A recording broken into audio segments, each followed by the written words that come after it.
ওম শান্তি। আজকে 26শে মে 2026-এ বাবার অমূল্য মহাবাক্য আমরা শুনব। আজকের মুরলীর সার কথা হলো, বাবা আজকে বাচ্চাদের সামনে এসে অত্যন্ত স্পষ্ট এবং সুমধুরভাবে বাবা বাচ্চাদের বলছেন, আত্মাদের রাজযোগ শিক্ষা দেন এবং শূদ্র থেকে ব্রাহ্মণ, ব্রাহ্মণ থেকে দেবতা করে তোলেন। এই দায়িত্ব একমাত্র পরমপিতা পরমাত্মারই, আর কোনো দেহধারীর হতে পারে না। এখানে মানুষ জাতি বা দেহ নয়, আত্মাই আসল সত্তা। এই আত্মাকে না জানার কারণেই দেহবোধ নিয়ে এত ঝগড়াঝাঁটি, অন্যায়, অত্যাচার। তাই বাবা আত্মাদেরকে পড়ান, তাদের পবিত্র করে স্বর্গের যোগ্য করে তোলেন।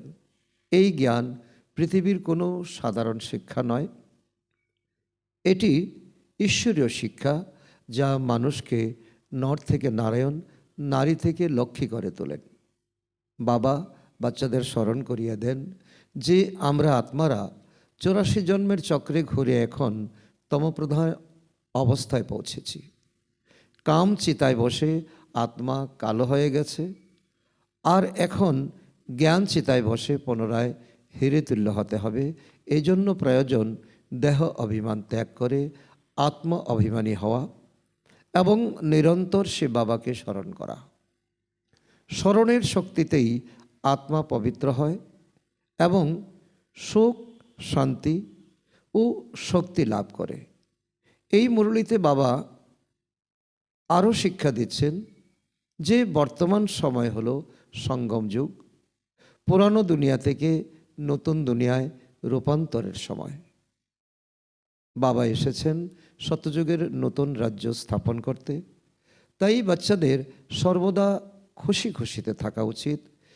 আর বাবা এই বলেছেন যে স্বয়ং জ্ঞানসাগর বাবা এসে তাদের এই সময় আত্মশিক্ষা দিচ্ছেন, পাঠ পড়াচ্ছেন। ধারণার সার হলো, জীবনকে কেবল অর্থ বা ভোগের পেছনে নষ্ট না করে আধ্যাত্মিক সেবায় সফল করা এবং ঈশ্বর ও ঈশ্বরীয় শিক্ষার প্রতি গভীর প্রেম রাখা। খুশি, স্মৃতি ও আত্মিক সচেতনতাই ব্রাহ্মণ জীবনের প্রকৃত শক্তি। এই ছিল আজকের মুরলীর সার। এখন আমরা শুনব বিস্তারে। ওম শান্তি। আজকে বাবা বলেছেন, মিষ্টি বাচ্চারা, সদা এই খুশিতেই থাকো যে স্বয়ং ভগবান টিচার হয়ে আমাদের পড়াতে এসেছেন। আমরা ওনার থেকে রাজযোগ শিখছি, প্রজাযোগ নয়।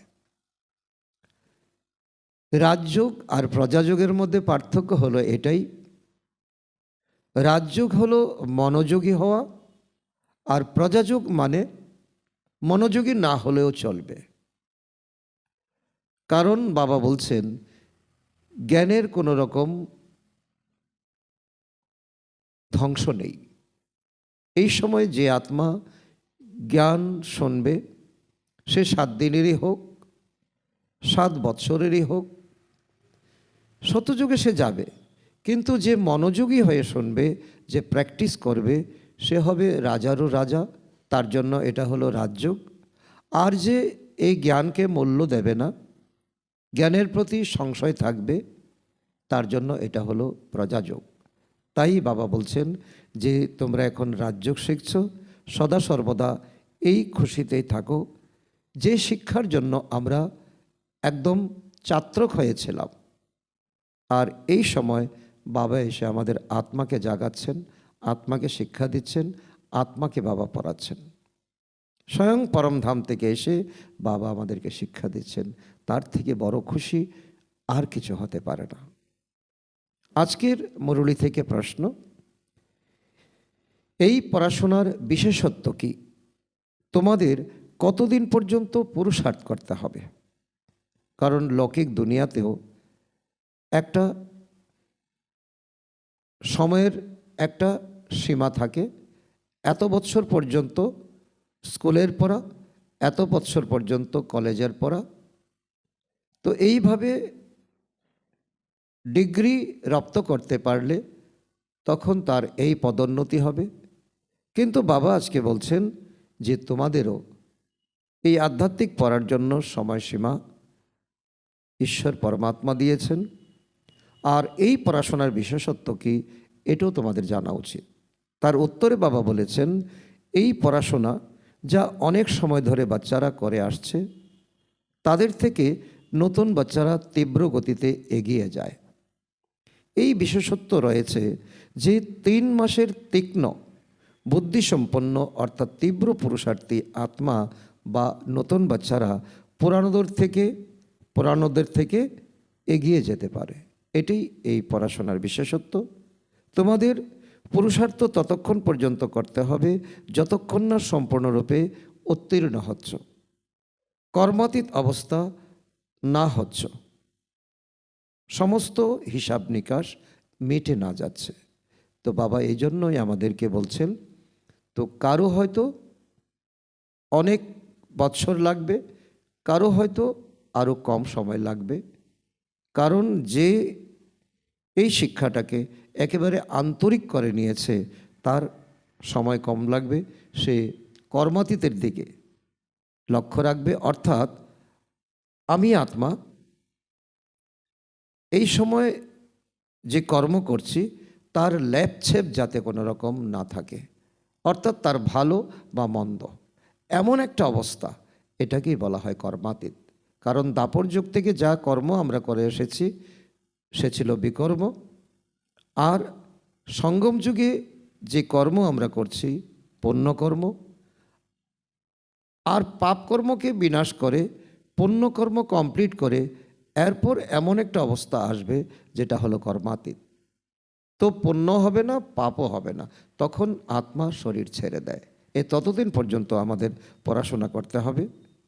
আর সমস্ত হিসাব নিকাশ, কারণ আত্মার মধ্যেই সংস্কার লিপিবদ্ধ থাকে, হিসেব নিকাশ শেষ না হওয়া পর্যন্ত যদি আমরা পড়াশোনা ছেড়ে দেই তবে আবারও এই কলিযুগে এসে জন্মগ্রহণ করতে হবে।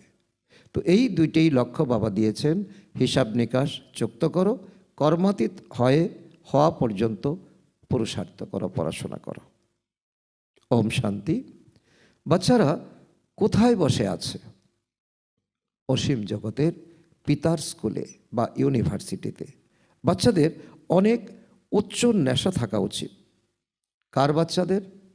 অসীম জগতের বাবার বাচ্চাদের বা আত্মিক বাচ্চাদের। বাবা আত্মাদেরকে পড়ান, গুজরাটি অথবা মারাঠিদের পড়ান না। কারণ এটা হলো দেহের ধর্ম আর আত্মা হলো স্বধর্ম। তো বাবা আত্মাকেই এখন শক্তিশালী করছেন, যে দেহবোধকে নয়, দেহবোধকে শক্তিশালী করেছে মায়া রাবণ। আমি বাঙালি, তুমি অবাঙালি, তুমি মুসলিম, তুমি হিন্দু, তুমি মারাঠি, তুমি গুজরাটি। সে তো নাম রূপেরই হয়ে গেল। তিনি পড়ান একমাত্র ওনার বাচ্চাদের, আত্মাদের। বাচ্চারা তোমরাও জানো যে আমাদের অসীম জগতের পিতা তিনি যাকে ভগবান বলা হয়, যাকে আমরা না জেনেও ডাকতে থাকি, ভক্তরাও না জেনে ডাকতে থাকি। কিন্তু এই সময় যখন আমরা পরিচয় পেয়ে যাই তখন আমরা বলি তিনি আমাদের পিতা, তিনি আমাদের শিক্ষক, তিনি আমাদের সদ্গুরু। অবশ্যই এই ভগবানবাচই, কিন্তু ভগবান কাকে বলা হয় তা কিন্তু বোঝে না। কথিত রয়েছে শিব পরমাত্মায় নম। পরমাত্মা তো অদ্বিতীয়, সর্বোচ্চ, সর্বজ্ঞ, তিনি হলেন সর্বোচ্চ নিরাকার। তোমাদের ভগবান কৃষ্ণ পরাণ না, কৃষ্ণ তো ভগবানই নন, তিনি তো হলেন সত্যযুগের প্রিন্স। তিনি এই সঙ্গম যুগে উত্তম পড়াশোনা করে, উত্তম ত্যাগ করে, তপস্যা করে তিনি সর্বশ্রেষ্ঠ জন্মগ্রহণ করেছেন আর সর্বশ্রেষ্ঠ জন্মপ্রাপ্ত করবেন। না কখনো পড়িয়েছেন। তোমরা জানো যে আমাদের অর্থাৎ আত্মাদের বাবা আমাদেরকে পড়াচ্ছেন, এটা আমাদের কাছে অনেক বড় সৌভাগ্য। কারণ আমরা ছাত্রক হয়েছিলাম, কারণ হে পরমাত্মা হে অনাদির নাথ, আমরা অনেক নামে তাকে ডেকেছি। কেন ডেকেছি? শিক্ষা দেওয়ার জন্য। কারণ কষ্ট কেন পাই? অশিক্ষা কুশিক্ষার জন্য। তো আমরা ডেকেছি, তিনি এখন এসেছেন আমাদের সর্বোচ্চ, আমাদের তৃষ্ণা মেটানোর জন্য। ঈশ্বর তো নিরাকারই হন। শিবের মন্দিরে যায় ভক্তরা, ওনার পূজাও করে, তাহলে অবশ্যই কোনো বস্তু আছে, কোনো শক্তি আছে।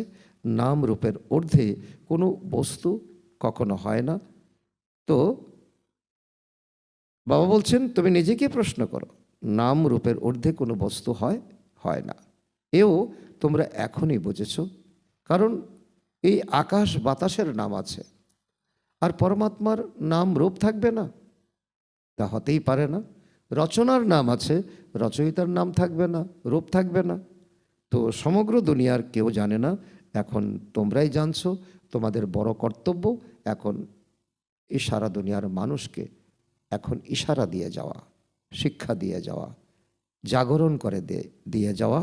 অনেক অনেক পূর্ব থেকে জেনে এসছো, এমনও নয় যে বহু পূর্বে আগতদের থেকে নতুনরা তীব্র গতিতে এগিয়ে যেতে পারবে না।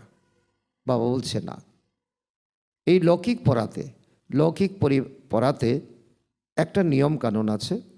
যারা আগে পড়েছে তাদেরকে সিনিয়র বলে গণ্য করা হবে, যারা পরে এসেছে তাদেরকে জুনিয়র বলে গণ্য করা হবে।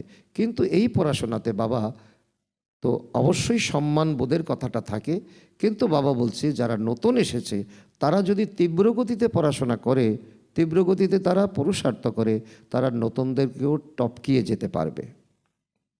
এ তো অনেক ভালো কথা, তাই না? 3 মাসের নতুন বাচ্চারাও অত্যন্ত তীক্ষ্ণ হতে পারে।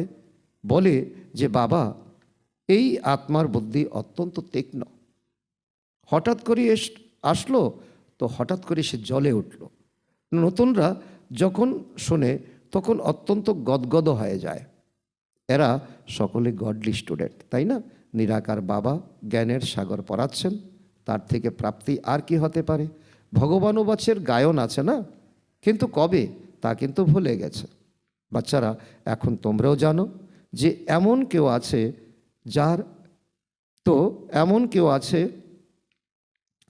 যার বাবা টিচার। দুনিয়াতে এমন কেউ আছে, কোনো সন্তান তার পিতাই হলো টিচার, পিতাই হলো স্কুলের হেডমাস্টার বা প্রিন্সিপাল, কিন্তু সে একটি সাবজেক্ট পড়াবে, অন্য সাবজেক্টের জন্য অন্য টিচার পড়াবে। এটাও কিন্তু সত্য। এখানে তো বাবা সব বাচ্চাদের টিচার এবং সব সাবজেক্টে আমাদেরকে পড়ান। আমাদের সাবজেক্টই হলো 4টে: জ্ঞান, যোগ, ধারণা, সেবা। এবং আমাদের এই পিতা একজন কমন, আত্মাদের পিতা, পরমপিতা পরমাত্মা শিব, এবং তিনি আমাদের 4টি সাবজেক্টই পড়ান। এই হলো ওয়ান্ডারফুল বিষয়। অগণিত বাচ্চা রয়েছে যাদের নিশ্চয় রয়েছে যে শিব বাবা আমাদেরকে পড়ান। শ্রীকৃষ্ণকে তো বাবা বলতে পারবেন না, ওনাকে তো শাস্ত্রেও দেখিয়েছে ছোট বাচ্চা। কৃষ্ণকে এরকম টিচার, গুরু মনে করবে না। কারণ ভারতের ইতিহাস যদি আমরা দেখি, উত্তর ভারতে তো কৃষ্ণ রামের পূজা হয়, দক্ষিণ ভারতে ভেঙ্কটেশ্বরের পূজা হয়, আর পূর্ব ভারতে দুর্গা পূজা, কালী পূজা, পশ্চিম ভারতে গণেশের পূজা হয়। তো ভারতের যদি আমরা ইতিহাসকে দেখি তো গোটা ভারতে কৃষ্ণকে মানে না। এবার প্রশ্ন উঠছে সারা পৃথিবীকে নিয়ে, তো সারা পৃথিবীর তো প্রশ্নই ওঠে না। তো সেই জন্য বাবা বলছে যে অগণিত বাচ্চা রয়েছে যাদের নিশ্চয় রয়েছে যে শিব বাবা আমাদেরকে পড়ান। কৃষ্ণকে তো বাবা বলতে পারবেন না, কৃষ্ণকে সারা দুনিয়ার মানুষ মানবে না। ভারতেই মানে না, সারা দুনিয়ার মানুষ কি করে মানবে? কৃষ্ণকে এমন টিচার, গুরু মনে করবে না। উনি তো প্র্যাকটিক্যালি পড়াচ্ছেন। তোমরা বিভিন্ন প্রকারের স্টুডেন্টরা বসে রয়েছ, শিক্ষক রূপে বাবা পড়ান যতক্ষণ না পর্যন্ত তোমরা উত্তীর্ণ হয়ে যাচ্ছ। উত্তীর্ণ মানে বাবা এটাও আমাদের কাছে বিশ্লেষণ করেছেন যে তোমাদের যতটা পাপ রয়েছে আত্মায়, এই পাপ মিটিয়ে তোমরা যখন পণ্য জমা করবে। আর পণ্য জমা করে যখন তোমরা কর্মাতীত হবে, ততক্ষণ পর্যন্ত বাবা আমাদেরকে পড়ান, ততক্ষণ পর্যন্ত তোমাদের পড়তে হবে। এ অত্যন্ত গুরুত্বপূর্ণ বিষয় বাবা আজকে আমাদের আলোকপাত করেছেন। যতক্ষণ না কর্মাতীত অবস্থা প্রাপ্ত করছো, ততক্ষণ পর্যন্ত পুরুষার্থ করতে হবে। তো কর্মাতীতের লক্ষ্য যদি আমাদের থাকে, তাহলে দৈনন্দিন জীবনে আমাদের অনেকটা শান্ত থাকতে হবে, অনেকটা আমাদের বোধযুক্ত আত্মা হয়ে থাকতে হবে। সেজন্য বাবা কখনো বলেন, কম বলো, মিঠা বলো, ধীরে বলো। তো এমন এমন ছোট ছোট বিষয় যদি আমরা অ্যাচিভ করি, তাহলে দেখব একদিন আমরা কর্মাতীতের দিকে এগিয়ে যাচ্ছি। আত্মা অবশ্যই সে অনুভব করবে এবং সে তার বোধোদয় হবে। তো কর্মের হিসাব নিকাশ থেকে মুক্ত হতে হবে, এ হলো অত্যন্ত সূক্ষ্ম কথা। অন্তরে তোমাদের অত্যন্ত খুশি থাকা চাই। কেন? বাবা আমাদের এমন দুনিয়ায় নিয়ে যান, আর এরকম স্কুল হয় না যেখানে বাচ্চারা বসে রয়েছে আর মনে করে পরমধাম নিবাসী বাবা এসে আমাদের পড়াবেন। দুনিয়াতে কত স্কুল, কলেজ, ইউনিভার্সিটি, এক একটার এক একটা নাম, কিন্তু এমন কোনো স্কুল, ইউনিভার্সিটি নেই যার নাম হলো ঈশ্বরীয় বিশ্ববিদ্যালয়। তো এখানে ধনী, গরিব, ছোট, যুবক এবং বৃদ্ধারও একসঙ্গে পড়তে বসে। এখন তোমরা যখন এখানে বসো আর মনে করো যে আমাদের অসীম জগতের পিতা আমাদের পড়াশোনার উদ্দেশ্যে আসেন এত দূর থেকে, তো আমরা ঘরে বসে কেন আমরা পড়াশোনা কামাই করি? অনেক বড় প্রশ্ন আমাদের সামনে রাখা উচিত।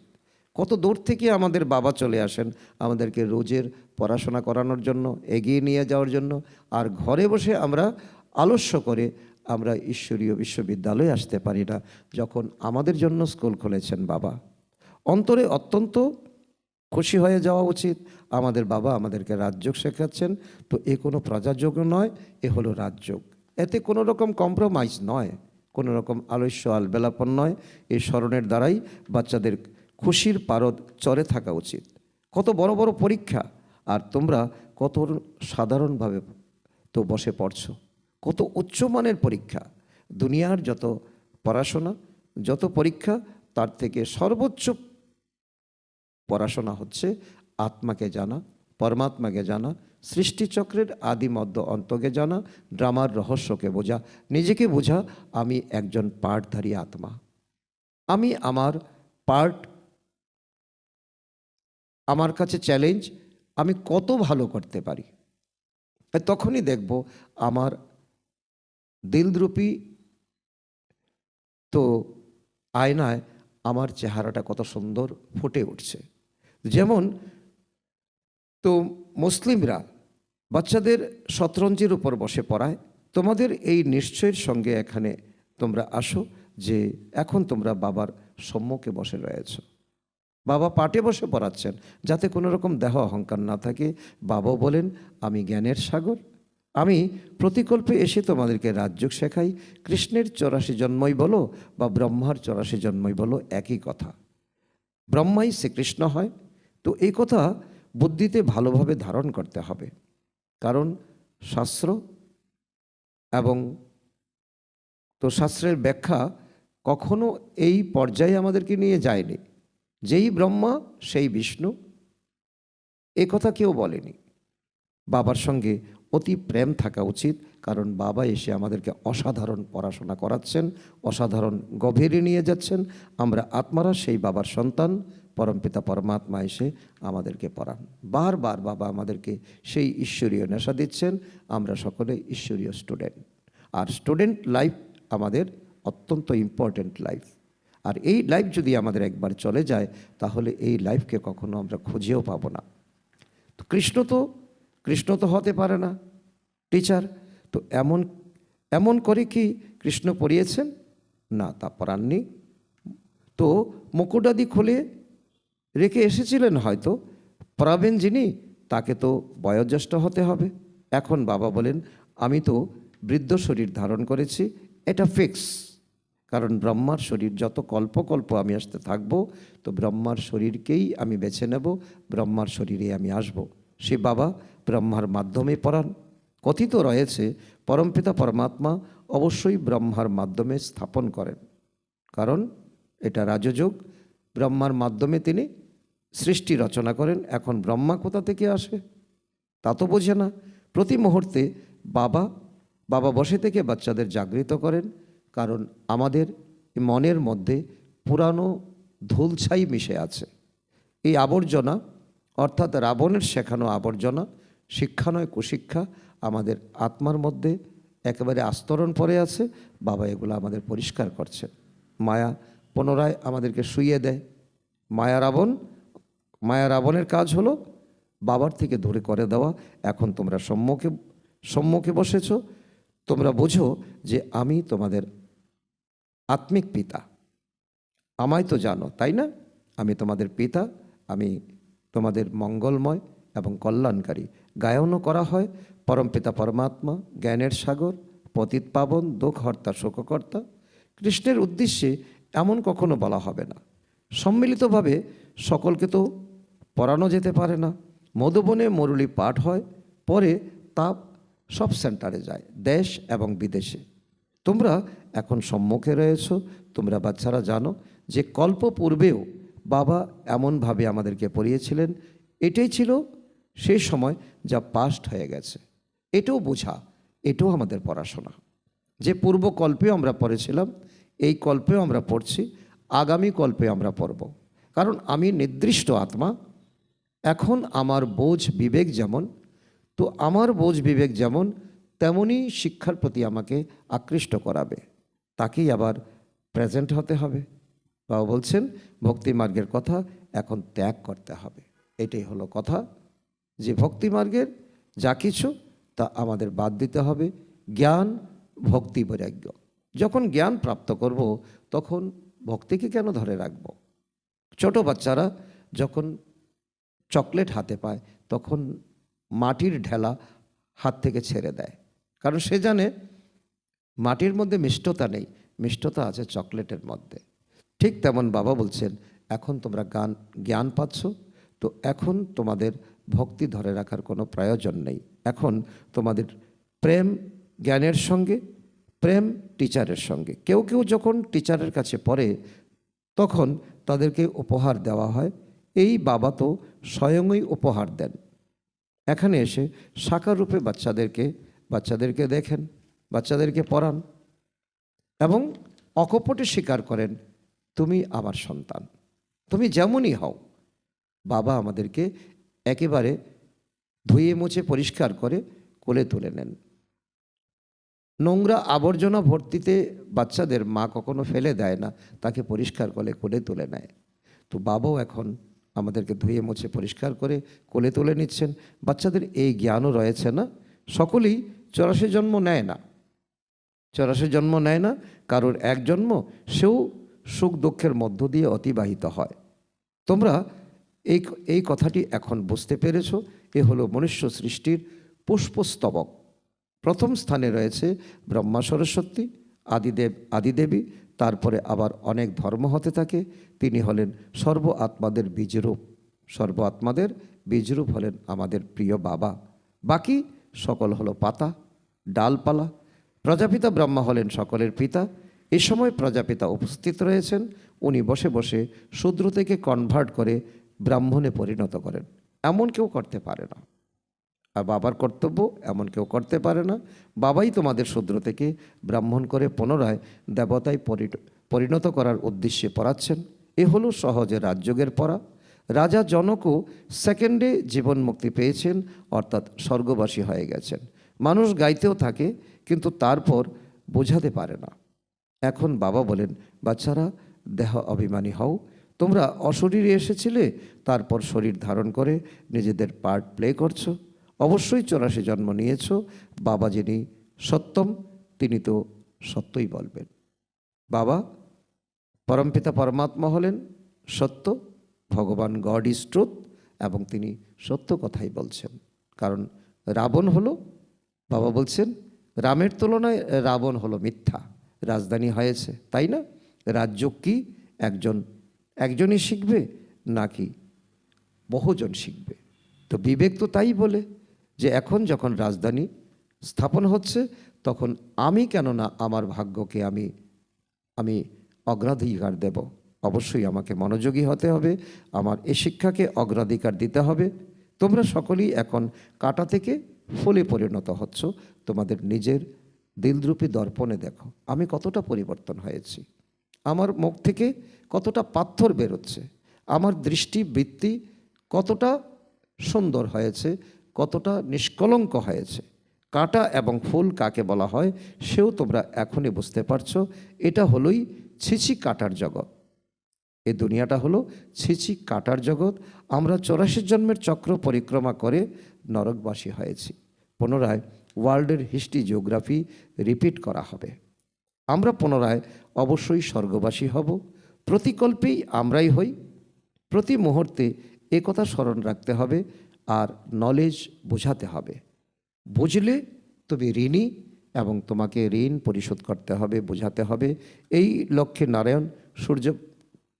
লক্ষ্মীনারায়ণ সূর্যবংশীয় ছিলেন। ক্রাইস্টের আগমনের পূর্বে অনেক স্বল্প সংখ্যক ছিল, রাজধানী ছিল না। বাবা এসে এখন সত্যযুগীয় রাজধানী স্থাপন করেন। স্থাপিত হয়ই এই সঙ্গম যুগে। সঙ্গম যুগকে বাবা বলছেন তোমাদের অসপিসিয়াস যুগ, হিরিতুল্য যুগ। এই যুগেই তোমরা কাঁটা থেকে ফুলে পরিণত হও। এখন তোমাদের বুদ্ধিতে রয়েছে যে এ হলো সত্যিকারের কুম্ভ মেলা, আত্মা পরমাত্মার মেলা। আত্মা অসংখ্য, পরমাত্মা পিতা এক। এক পিতা অসংখ্য আত্মাদেরকে শক্তি দিচ্ছেন, গুণ দিচ্ছেন এবং দিব্যগুণে ভরপুর করে দিচ্ছেন। পিতা পরমাত্মা বাচ্চাদের কাছে আসেনি তাদের পবিত্র করতে। একই সঙ্গম যুগের কুম্ভ মেলা বলা হয়। এখন তোমাদের জ্ঞানের তৃতীয় নেত্র প্রাপ্ত হচ্ছে। কারণ যখন বাবার জ্ঞান তোমরা অনুভব করছো, তখন তোমরা দিব্য নেত্রর দ্বারা তোমরা দেখছো আমি হলাম আত্মা, বিন্দু পরমাত্মা হলেন আমার পিতা, এ হলো আমার পরমধাম, আমার ঘর। তো সুতরাং এই মনের চক্ষের দ্বারা তোমরা যা কিছু দেখছো তাকেই বলা হয় দিব্য নেত্র। আর বাবা বলছেন, বাবা এসে এই দুনিয়াকে স্বর্গ দুনিয়া তৈরি করেন, তারপর অটোমেটিক তা নরকে পরিণত হয়। পুরানো দুনিয়ার বিনাশ অবশ্যই হওয়া উচিত। প্রতিকল্পে বিনাশ তো হয়ই। বাবা বলছে বিনাশ বলে তুমি ভয়ভীত হবে না। কারণ বিনাশ সামনে দাঁড়িয়ে যদি তুমি কর্মাতীতের পুরুষার্থ করে থাকো, হিসেব নিকেশ তুমি একেবারে কমপ্লিট করে থাকো, তাহলে তোমার ভয়ের কিছু নেই। তুমি কোনো রকম কষ্ট পাবে না, দুঃখ পাবে না। তো সাপের খোলসের মতো তুমি শরীর থেকে আত্মা বেরিয়ে যাবে, টেরও পেবে না। নতুন থেকে পুরানো, পুরানো থেকে নতুন হয়, এ তো অবশ্যই হবে। নতুনকে স্বর্গ, পুরানোকে নরক বলা হয়। তো এত সহজ করে তো জন্মকে যেমন বাবা আনন্দের, মৃত্যুকেও বাবা বলছে এটাও কোনো নিরানন্দের নয়। যদি তুমি পড়াশোনা না করো তাহলে পরীক্ষাতে তোমার ভয়ভীতি থাকবে। ঠিক তেমনি এখনও যদি আধ্যাত্মিক পড়াশোনা করো তো মৃত্যুকে তোমার কেন ভয়? তো এখন তো মানুষের কতই বৃদ্ধি হতে থাকে, আনাজপাতি পাওয়া যায় না, তখন মনে করে আমরা অনেক আনাজপাতি উৎপাদন করব, কিন্তু বাচ্চারা তো কত জন্ম নিতে থাকে। কারণ বিজ্ঞানীরা অনেক রকম পরিকল্পনা করে, কিন্তু সমস্ত পরিকল্পনাই ফেল হয়।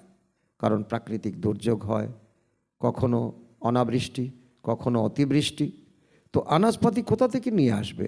তো এই জ্ঞান মানুষের তো ভালোও লাগে, কিন্তু বুদ্ধিতে কিছুই বুঝে না, কিছুই ঢুকে না। তোমাদের বুদ্ধিতে রয়েছে তো নরকের পর অবশ্যই স্বর্গ আসবে। তার জন্য এখন আমরা অতীতে দেখছি অনেক বোম তৈরি হচ্ছে, প্রাকৃতিক এক বিশৃঙ্খলা দেখা দিচ্ছে। তো আমরা জানি যে এখন নরকের পর স্বর্গ আসবে। শতযুগের দেবী দেবতারা এসে চলে গেছেন। এই লক্ষ্মীনারায়ণ ভারতের মালিক ছিলেন, চিত্র রয়েছে তাদের। শতযুগে হয় আদি সনাতন দেবদেবী ধর্ম, এখন নিজেকে দেবতা ধর্মের বলে না, তার বদলে কি বলে? হিন্দু বলে।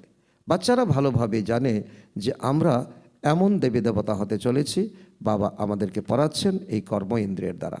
বাবা বলেন তা না হলে আমি তোমাদের পড়াবো কিভাবে? আমার তো কর্ম ইন্দ্রিয় চাই, আমি তো নিরাকার। তো তিনি আত্মাদেরকে পড়ান, কারণ আত্মাতেই খাদ পড়ে। এখন তোমাদের নিখাদ সোনা হতে হবে, গোল্ডেন এজ থেকে সিলভার এজে অর্থাৎ রূপুর খাদ পরে তোমরা চন্দ্রবংশী হয়ে যাও। শতযুগ অর্থাৎ স্বর্ণযুগে ছিলে, সেখান থেকে অধঃপতনে গিয়েছ, আবার বৃদ্ধিও তো হয়ে যায়। এখন তোমাদের বুদ্ধিতে রয়েছে আমরা গোল্ডেন, সিলভার, কপার, আয়রন অর্থাৎ 84 জন্মের পরিক্রমা করে এসেছি অসংখ্যবার এই পার্ট আমরা প্লে করেছি। এই পার্ট প্লে করা থেকে কেউ দুনিয়াতে মুক্ত হতে পারে না। সন্ন্যাসীরা বলে যে জ্যোতিতে বিলীন হয়ে গেছে, তো আত্মা কখনো বিলীন হতে পারে না। ওরা বলে আমরা মোক্ষ চাই, কিন্তু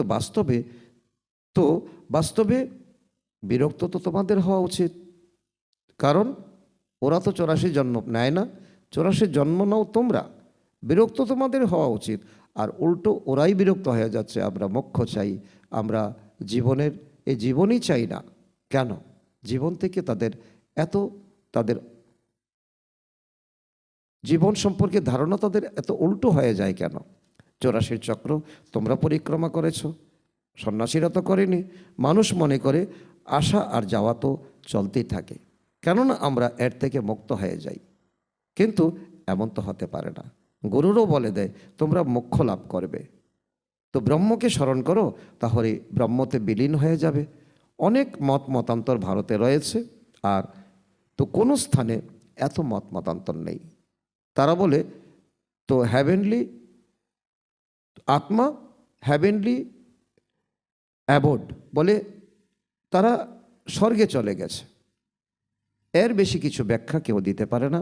অগণিত মত রয়েছে, একটি অপরটির সঙ্গে মেলে না। ঋদ্ধি সিদ্ধিও অনেক শেখে, তন্ত্র মন্ত্র অনেকে করতে থাকে। কেউ কেশর বের করে আনে, কেউ আবার আরও কি করে, কেউ আবার রুমালকে কবুতর বানিয়ে দেয়, কেউ আবার একটা পাথরকে মিষ্টি বানিয়ে ফেলে। তো এগুলো হলো লৌকিক দুনিয়ায় লোকের চোখে জাদু, ধুল সৃষ্টি করা, এতে মানুষ অত্যন্ত খুশি হয়। কিন্তু এখানে হলো স্পিরিচুয়াল নলেজ। তোমরা জানো স্পিরিচুয়াল ফাদার, তিনি আত্মারূপী আমাদের পিতা, আধ্যাত্মিক পিতা, আত্মাদের সঙ্গে বার্তালাপ করেন। এটাই হলো আমাদের প্রাপ্তি, এটাই হলো আমাদের শিক্ষা। তিনি এসে সত্যনারায়ণের কথা শোনান বা অমর কথা শোনান, যার দ্বারা অমর লোকের মালিকে পরিণত হও, নর থেকে নারায়ণে পরিণত হও, পরে পুনরায় করিতুল্য তোমরা হয়ে যাও। এখন তোমরা হিরিতুল্য অমূল্য জীবন প্রাপ্ত করেছ, পুনরায় করির পেছন কেন নষ্ট করবে? যখন বাবা লক্ষ্য দিয়েছে এই সঙ্গম যুগে তোমরা পরিণত আত্মা হতে পারো, তোমাদের পাপ বোধ শেষ করে এখন পূর্ণ আত্মা হতে পারো, তোমরা এখন কর্মাতীত হতে পারো। আর তা না করে যদি করির পেছনে জীবন নষ্ট করো, তাহলে তোমাদেরকে কেঁদেই মরতে হবে। এই দুনিয়ার আর কত বছর বাকি রয়েছে? তো কত লড়াই ঝগড়া হয়ে থাকে, সব শেষ হয়ে যাবে, মৃত্যুর সম্মুখে দাঁড়িয়ে রয়েছে। পরে তো এত লক্ষ কোটি কে বসে খাবে? তো একে সফল করা উচিত নয় কি? তো বাবা বলছে এই তোমার তন মন ধন এগুলো কি করবে? সকলেই তো প্ল্যান করে, বাজেট করে, কিন্তু এখন শেষ বাজেট কে করবে? এমন আধ্যাত্মিক নলেজ, তো এই নলেজের কলেজ খুলে দিলে মানুষ এবার হেলদি এবার ওয়েলদি হয়ে যাবে। তাও এই কম্বাইন্ড রূপে রয়েছে হসপিটাল এবং ইউনিভার্সিটি। হেলথ, ওয়েলথ, হ্যাপিনেস তো আছেই। যোগের দ্বারা অবশ্যই দীর্ঘায়ু লাভ হয়, তোমরা কত সুস্বাস্থ্যের অধিকারী হয়ে যাও। তারপর কারণের খাজানা, অপরিসীম সম্পদ তোমরা লাভ করো। আলাউদ্দিনের নাটক দেখানো হয় না? তোমরা জানো ঈশ্বর যে আদি সনাতন দেবী দেবতা ধর্ম স্থাপনা করেন, তাতে অনেক সুখ আছে। কারণ সত্যযুগের নাম শুনে, স্বর্গযুগের নাম শুনে তো অবশ্যই তোমাদের মন গদগদ করে ওঠে।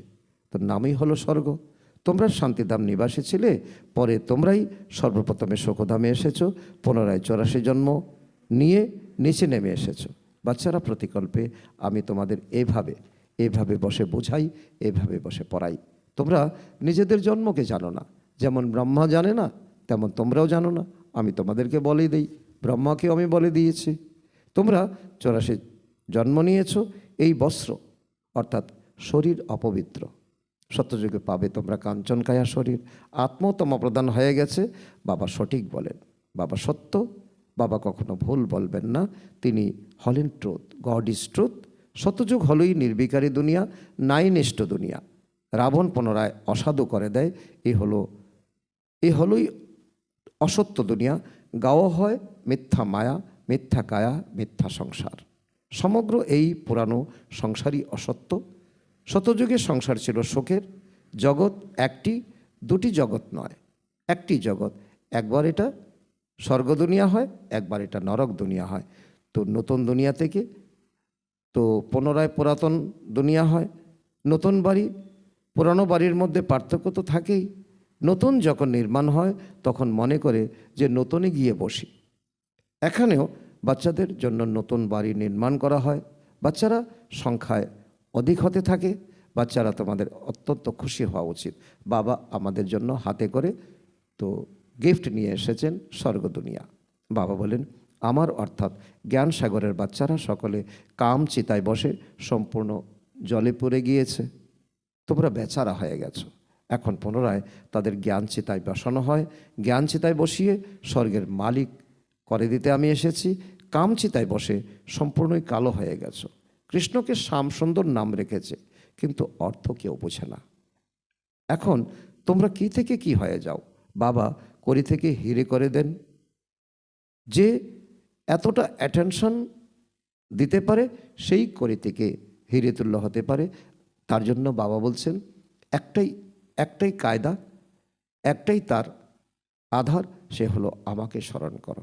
স্মরণের দ্বারাই তোমরা স্বর্গের মালিক হয়ে যাবে। আর তাতেই তোমরা দেখবে আগামী দিনের স্বপ্ন, আগামী দিনের ভবিষ্যৎ। আচ্ছা, মিষ্টি মিষ্টি হারানিধি বাচ্চাদের প্রতি মাতা পিতা বাপদাদার স্মরণের স্নেহসুমন আর সুপ্রভাত। আত্মাদের পিতা তার আত্মারূপী বাচ্চাদের জানাচ্ছেন নমস্কার। আমরা আত্মারূপী সন্তানরা আমাদের মাতা পিতা বাপদাদাকে জানাই স্মরণের স্নেহসুমন, সুপ্রভাত ও নমস্কার। ধন্যবাদ বাবা, ধন্যবাদ। ধারণার জন্য মোক্ষসার। আজকের মুরলি থেকে ধারণার জন্য মোক্ষসার 1 নম্বর, এই হিরেতুল্য অমূল্য জীবনকে করির অর্থাৎ সামান্য পায় পয়সার জন্য হারিয়ে ফেলা উচিত নয়। মৃত্যুর সম্মুখে দাঁড়িয়ে রয়েছে, সেজন্য নিজের সব কিছু আধ্যাত্মিক সেবায় সফল করতে হবে। নাম্বার 2, পড়াশোনা এবং যিনি পড়ান তার সঙ্গে সত্যিকারের প্রেমের সম্পর্ক স্থাপন করতে হবে। ঈশ্বর আমাদের পড়াতে আসেন, এই খুশিতে মত্ত থাকতে হবে। আজকে বাপদাদার মধুর বরদান আমাদের বাচ্চাদের প্রতি। ক্যাচিং পাওয়ারের দ্বারা নিজের আসল সংস্কারগুলিকে ক্যাচ করে তার স্বরূপ হয়ে শক্তিশালী ভাব। তার অর্থ হলো পুরুষার্থের মুখ্য আধার হলো ক্যাচিং পাওয়ার। সায়েন্স যেরকম অনেক আগে থেকেই সাউন্ডকে ক্যাচ করে চলেছে, এরকম তোমরা সাইলেন্সের শক্তি দ্বারা নিজের আদি দৈবী সংস্কার ক্যাচ করো। এর জন্য সর্বদা এটাই যেন স্মৃতিতে থাকে যে আমি এটাই ছিলাম, আবার পুনরায় এটাই হতে চলেছি। যত যত সেই সংস্কারগুলিকে ক্যাচ করবে ততই তার স্বরূপ হতে থাকবে। 5000 বছরের কথা এত স্পষ্ট অনুভবে আসবে যেন মনে হবে গতকালের কথা। নিজের স্মৃতিকে এতটাই শ্রেষ্ঠ আর স্পষ্ট বানাতে হবে, তবেই শক্তিশালী হতে পারবে। আজকের স্লোগান, ব্রাহ্মণ জীবনের শ্বাস হলো খুশি। শরীর যদি চলেও যায় কিন্তু খুশি যেন না যায়। আজকের অব্যক্ত ইশারা, সদা অবিচল অনর একরস স্থিতির অনুভব করো। এর অন্তর্গত বাবা বলেছেন, এক কথায় সৌদা করে একের হয়ে যাওয়ার কারণে সদা একরস থাকে। বাদবাকি যারা ভেবে চিনতে ধীরে ধীরে বাবার সাথে সৌদা করে একের পরিবর্তে 2 নৌকায় পা রেখে চলে, তারা সর্বদা কোনো না কোনো ঝঞ্ঝাটের দোলাচলে থেকে একরস থাকতে পারে না। এই জন্য সৌদা করতে হলে সেকেন্ডে করো, হৃদয়কে টুকরো টুকরো করো না। আচ্ছা, ওম শান্তি।